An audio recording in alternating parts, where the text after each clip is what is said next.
வீடு எல்லோருக்கும் ஒரு இடம்தான். ஆனால என் மனசுக்குள்ள அது ஒரு உணர்வு மாதிரி. இந்த சமையலறை தான் எனக்கு என்னோட ஒரு ஜாலி இடம். சிறிய பாத்திரை சத்தம், வாசனை, கொதிக்கிற தேங்காய்பால் எல்லாமே ஒரு இசை மாதிரி தான் எனக்கு. சமையல் பற்றி பேசலான்னு சொல்லிட்டேன் இல்லையா? ஆனால் சமையல்னு சொன்னதும் மனசுக்குள்ள ஒரு சந்தோஷம் வருது. ஏன் தெரியுமா? அது நம்ம வீட்டுக்கு மட்டும் செய்கிற ஒரு கேரிங் தான். சில நேரம் சாப்பாடு என்ன செய்கிறது என்று யோசிக்க ஆரம்பிக்கிறோம். ஆனால் ஒரே நேரத்தில் நினைவுகள் வந்துடும். பாட்டி சமையல், அம்மா பொரிக்கிற எண்ணெய் வாசனை என உணவுக்கு அதுக்குள்ள இருக்கிற பாசம்தான் முக்கியம். குழந்தைங்களோட சிரிப்பு, அவங்களோட ரெடி ஆச்சாங்கிற என்ற கேட்குற மாதிரியான குரல், அதெல்லாம் தான் இந்த சமையலுக்கு ஒரு பேக்ரவுண்ட் மியூசிக் மாதிரி. ஒவ்வொரு நாளும் குக்கிங்கில் ஒரு ஃபீல் இருக்கு. சில நாட்கள் எனர்ஜெட்டிக்கா, சில நாட்கள் நாட்ரிக்கா.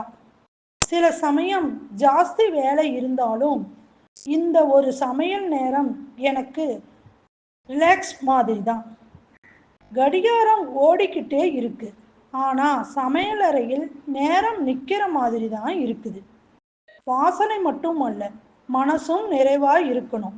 இந்த நேரத்தில் பக்கத்து வீட்டு ஆண்டி வந்து பேசுகிறதும் கேட்டுக்கிட்டு, வெளியே பூங்காற்று வரதையும் நாசிலியாக சேர்த்துக்கிட்டு, காப்பி கண்ணாடி மேலே தொங்குற பனி மாதிரி எல்லாமே நிம்மதியாக தான் இருக்கும்.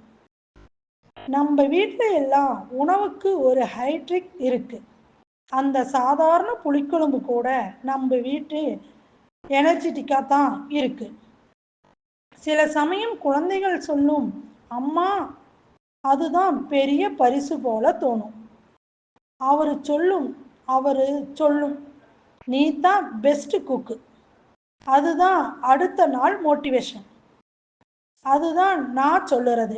சமையல் என்பது ஒரு வேலை இல்லை, ஒரு காதல் கலை.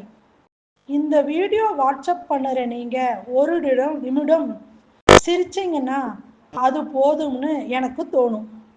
வீடு, சமையல், பாசம், நினைவுகள், இதுதான் என் சின்ன உலகம்.